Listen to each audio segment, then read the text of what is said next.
Nous avons beaucoup travaillé auprès d'auteurs de violences. Il nous fallait les comprendre. Et pour les comprendre, il nous fallait les rencontrer et puis les traiter.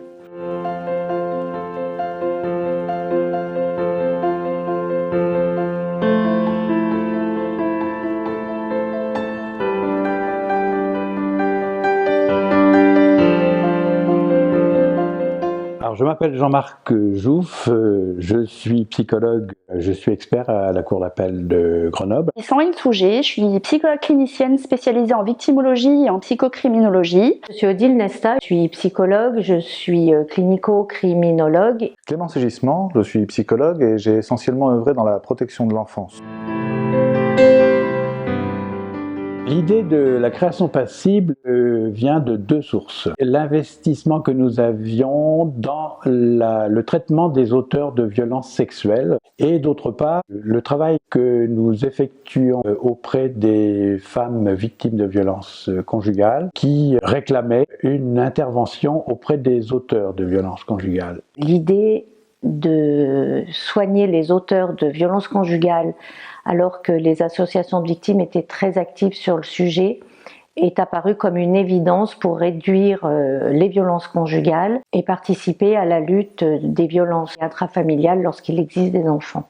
L'idée de rejoindre Passible, pour moi, elle est apparue quand j'œuvrais en protection de l'enfance. J'accompagnais une famille et il me manquait quelque chose. Le père avait été auteur de violences conjugales sur sa compagne et personne ne le prenait en charge. Personne ne s'occupait de cette dimension-là et ça manquait. J'ai orienté ce monsieur vers Passible avec d'excellents résultats.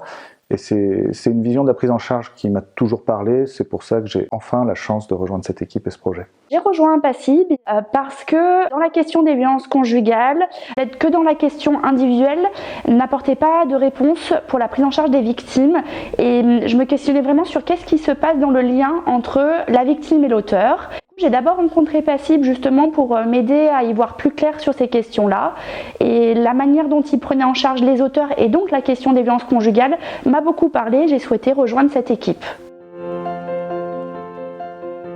Je me suis inscrite vraiment dans la prévention et une lutte contre la récidive des violences conjugales mais également intrafamiliales parce que les violences conjugales font des dégâts aussi sur les enfants qui, adultes, vont reproduire des choses également.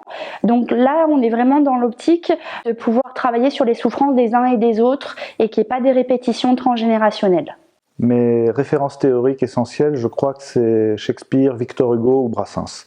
C'est-à-dire des gens qui ont compris depuis très longtemps l'importance de comprendre ceux que la société considère comme les méchants, comme des gens qu'on a envie de rejeter, après qui on est en colère.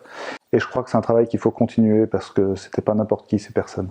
Principalement, la lutte contre toute forme de violence intrafamiliale. Et cela passe par la prise en charge et le soin aux auteurs, qui nécessite une formation très spécifique parce que ça n'est pas une psychothérapie habituelle que nous faisons.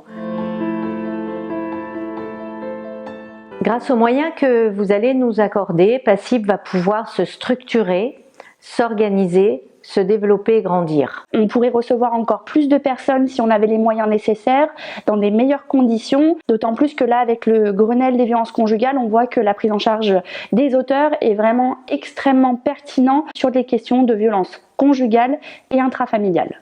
En nous développant, nous allons pouvoir organiser des groupes de parole qui sont indispensables mais nécessitent une sécurité institutionnelle. Nous allons pouvoir accueillir les demandeurs de soins dès qu'ils se présentent, dès qu'ils appellent dans une équipe pluridisciplinaire. Toute une organisation qui permettra d'envelopper la personne dans une évolution sociale plus adaptée afin que la personne puisse au mieux se réinsérer dans notre société en étant beaucoup plus tranquille dans ses liens à l'autre et notamment ses liens intimes. Alors l'intérêt de ce projet, c'est la question innovante de la sanction pour permettre qu'il y ait plus de justice dans les relations sociales. Ce qui nous apporte, c'est d'élaborer une civilisation des mœurs, en quelque sorte, et que cette civilisation des mœurs passe par la compréhension de ce que sont les comportements que chacun réussit à avoir dans les relations interpersonnelles. Et ce projet est spécifiquement axé pour permettre à chacun d'accéder à ce niveau de conscience.